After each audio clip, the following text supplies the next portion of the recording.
Olá pessoal, nesse vídeo estarei falando com vocês sobre a nova lei do déficit de atenção e da dislexia.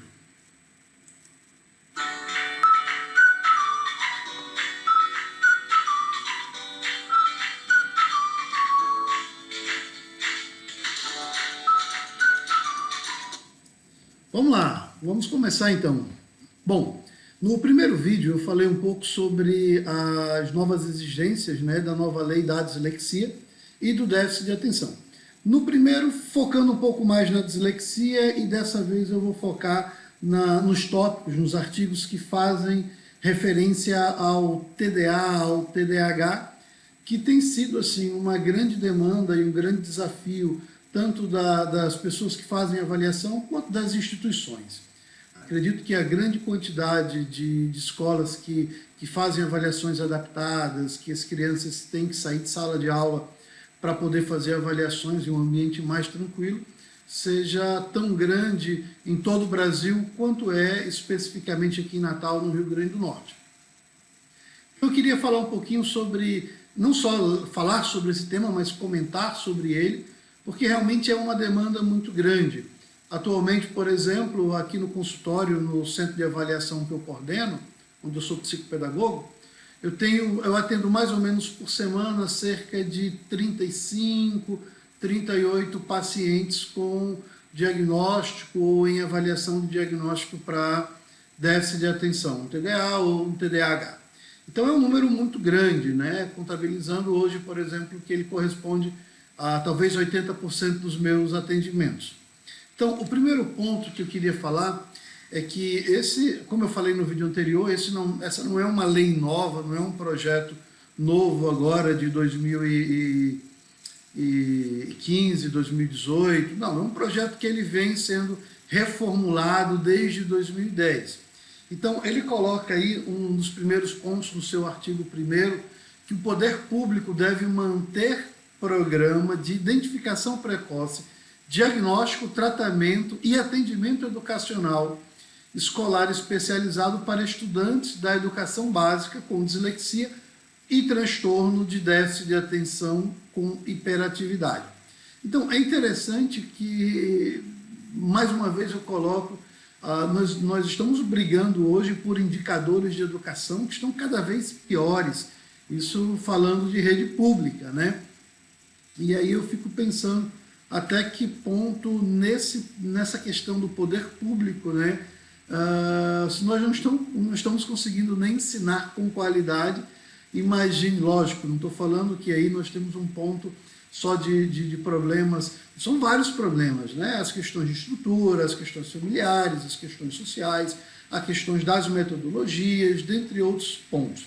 Então é muito difícil, nós não estamos conseguindo nem ensinar com uma boa qualidade. Imagine fazer identificação precoce, diagnóstico, tratamento, é quase uma utopia. No artigo 2º, a lei coloca que a identificação precoce, o diagnóstico, o tratamento e atendimento educacional escolar especializado, do que trata lá o artigo 1º, deve ocorrer por meio de equipe multidisciplinar. Volto a falar. Bom, nós temos hoje psicólogos educacionais, por exemplo, para atender só as demandas psicológicas, não falo nem as demandas específicas de transtornos de aprendizagem, obviamente que não. Fora a ideia do fonoaudiólogo dentro da escola, fora a ideia do médico, do psiquiatra, do neuro dentro da escola, fora a ideia do próprio psicopedagogo dentro da escola. Então, me parece que há uma proposta bem interessante, porém, vai faltar uma estrutura de pessoal qualificado, muitas vezes isso, pessoal qualificado, para que possa fazer essas avaliações. Sem contar a grande quantidade de pacientes, de alunos que, porventura, têm características que são muito semelhantes a esses transtornos. No artigo 3, o atendimento educacional escolar especializado, que trata, novamente, o primeiro artigo, deve ser oferecido nas escolas de educação básica, garantindo às pessoas com dislexia e TDAH o direito de acesso aos recursos diagnósticos e didáticos adequados para o desenvolvimento global de sua aprendizagem. Então, o artigo ele se referencia muito ao primeiro artigo, mas muito dentro da perspectiva de que a escola, a partir de agora, realmente tem que mobilizar recursos pedagógicos e didáticos para atender a essas dificuldades específicas. É interessante que no parágrafo único desse terceiro artigo, o atendimento educacional escolar deve ser oferecido nas salas de aula do ensino regular e poderá ser complementado em salas de recursos multifuncionais. Volto à minha grande crítica em relação ao ensino à sala de recurso multifuncional. Acho que é um espaço muito interessante, porém ele não pode ser usado como um espaço psicoterápico, ele não tem essa finalidade e muitas vezes essas leis elas vêm com o intuito de dizer, olha, nós vamos estimular seu filho, nós vamos fazer isso. A escola não tem condições, não tem estrutura, muitas vezes não tem profissional adequado para fazer esse tipo de trabalho, fora que é uma demanda enorme, uma demanda muito grande, e essas salas são salas coletivas. Muitas vezes são salas onde elas vão comportar 3, 4, 5, 8, 10 alunos. No quarto artigo, o sistema de ensino deve garantir aos professores de educação básica formação continuada, objetivando capacitá-los para identificar precocemente das crianças com suspeita de sinais de dislexia e TDAH para o atendimento educacional escolar de seus alunos. Vamos dar uma olhada, vamos analisar por um determinado ponto. Nós ainda estamos em um processo muito mais de conhecimento sobre esses transtornos do que de ação. E me parece que aqui no Brasil esse processo de conhecimento ele tem levado muitos anos. São poucas as escolas que hoje têm adaptações já muito estruturadas na sua rotina e que o professor identifica e consegue, por exemplo, diferenciar uma prova adaptada para um aluno com dislexia do que um aluno com déficit de atenção. Fora as outras síndromes, outros transtornos, fora a adaptação para quem tem as questões de dificuldades intelectuais, fora as síndromes. Então, a adaptação hoje para um adolescente, uma criança com TDAH, é diferente de uma adaptação para dislexia, é diferente de uma adaptação, por exemplo, para uma criança com altas habilidades, é diferente de uma adaptação para uma criança com TEA, é diferente de uma adaptação para uma criança com síndrome de Down.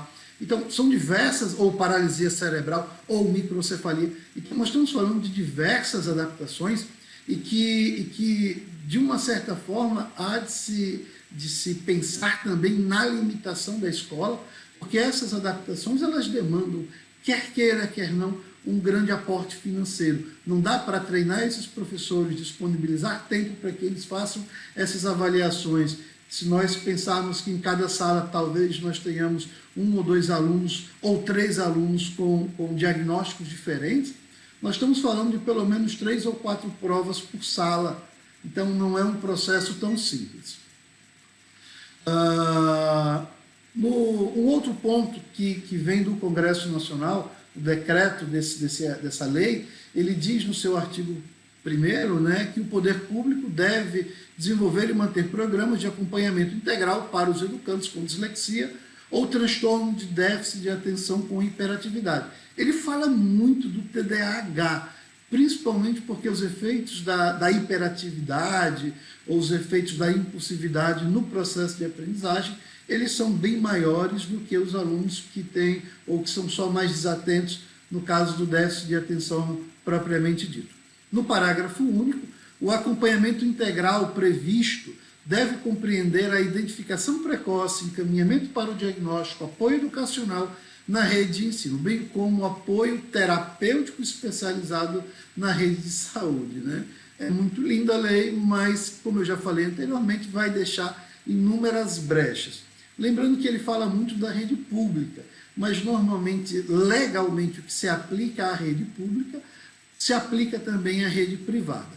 No segundo artigo, ele fala um pouco mais especificamente da rede privada, que as escolas de educação básica, rede pública e rede privada, com apoio da família, pela primeira vez, cita-se o nome da família e dos serviços de saúde existentes para dar esse suporte à escola.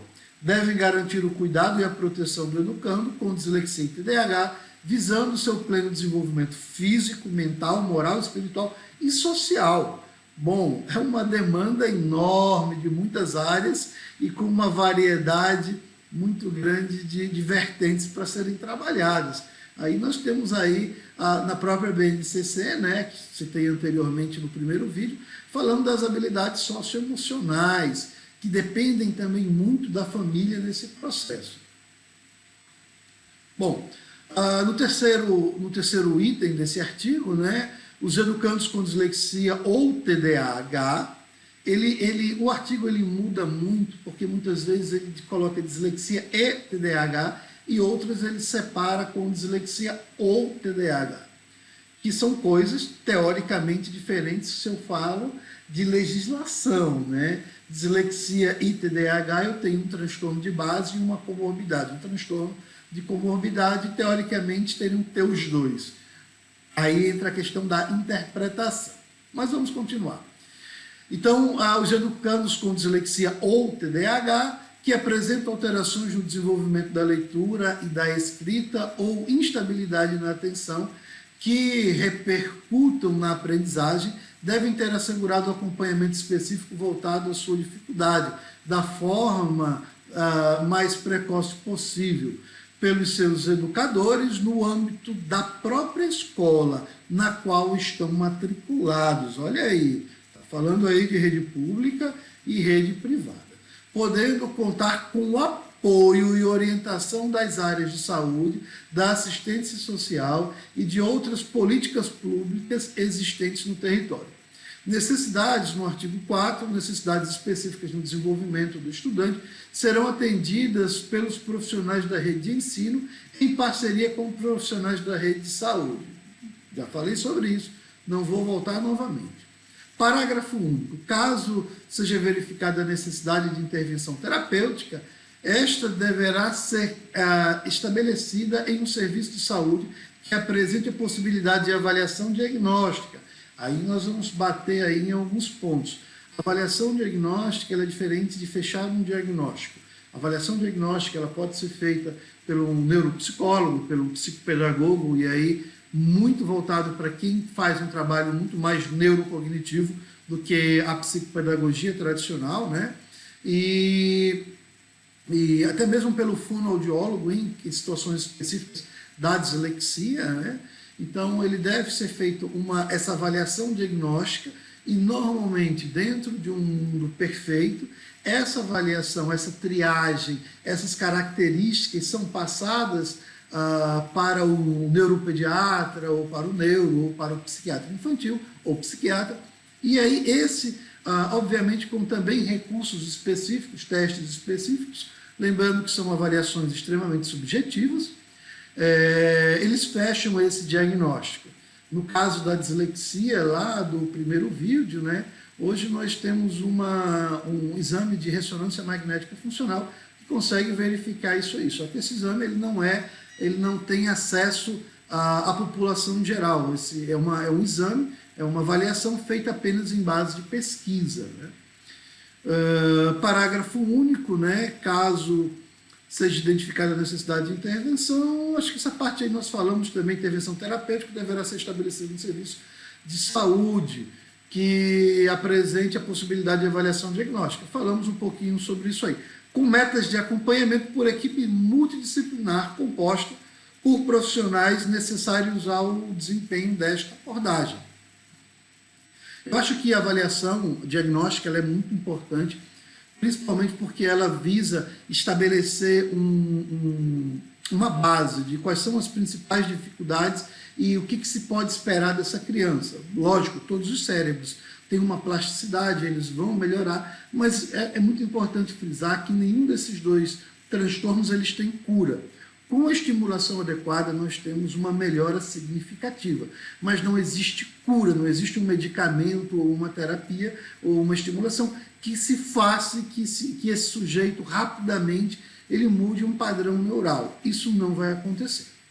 No artigo 5º, né, no âmbito do programa estabelecido no primeiro artigo dessa lei, os sistemas de ensino devem garantir aos professores de educação básica, aí eu penso que deveriam ser para todos os professores, porque esse aluno da educação básica, ele com certeza ele vai migrar para o ensino fundamental 2, ele vai migrar para o ensino médio, ele vai migrar no nível superior. Então, quando eu falo de educação básica, nós estamos falando, por mais que nós estamos falando dessa educação que vai até o ensino médio, mas eu acho que deveria ser ampliado isso, inclusive para as faculdades. Eu sou professor universitário e eu vejo muito isso, que em diversos cursos do nível superior, isso não é entendido dessa forma, não é feito adaptações quando necessária, não é visto o aluno dentro das suas dificuldades.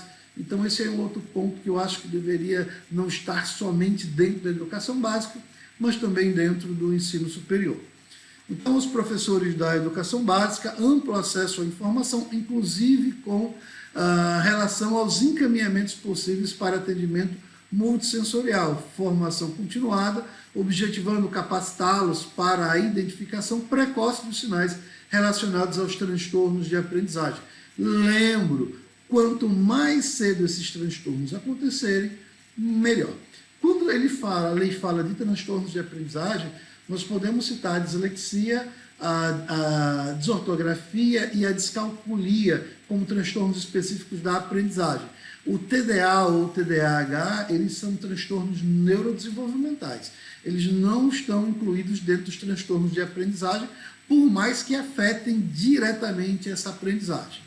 Então, é basicamente isso. Eu fiz aí um resumo dessa lei. É uma lei que eu acho que ela é importante, mas eu acho que talvez deveria ter sido melhor pensada, ou muitas vezes pensada de maneira mais específica, porque ela ainda é uma lei muito abrangente, mas que ela não trata, por exemplo, de que adaptações são essas. Quais são os direitos de adaptações para provas, de mediações em sala de aula, que tipo de adaptação eu faço para determinado transtorno, para outro transtorno. Então as escolas realmente elas vão precisar de um suporte muito grande, de consultorias, de pessoas capacitadas para orientar. Porque aquilo que eu disse, nós vamos ter ainda um ano muito turbulento. Não é essas semanas pedagógicas de 2019 que eu tenho feito nas escolas, eu tenho falado muito isso. O ano não está fácil, nós vamos passar por grandes modificações e grandes turbulências. Mas eu tenho certeza que no caminho certo, com a orientação certa e com uma educação baseada em evidência, nós vamos conseguir ter um ano, apesar de um ano difícil, um ano com muitas conquistas. Ok? Espero que tenham gostado do vídeo. Se gostaram, curtam o vídeo aí no nosso canal e até o próximo vídeo com outros temas que são relevantes para a educação. Um grande abraço.